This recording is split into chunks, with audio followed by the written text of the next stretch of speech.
我嘅選民。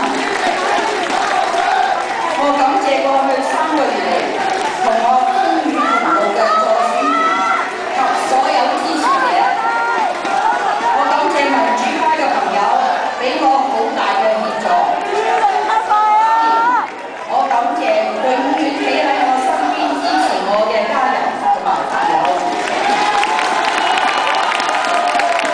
最後，我感謝所有投票嘅市民，無論支持我或者唔支持我嘅人，我都衷心感激，因為佢哋嘅投票令民主選舉更加成功。呢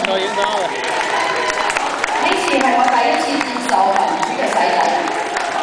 競選過程並非容易，但係我從來都冇感到一刻嘅氣餒，因為我得到好多普羅市民嘅支持同埋祝福。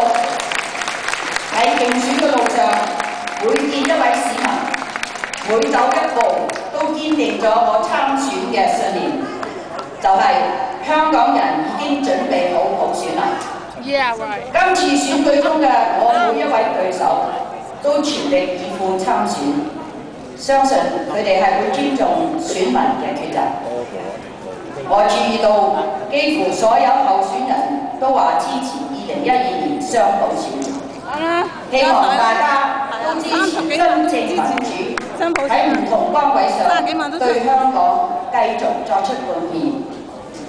我入立法會後，一定會全力以赴，為香港市民服務，不負市民對我嘅期望。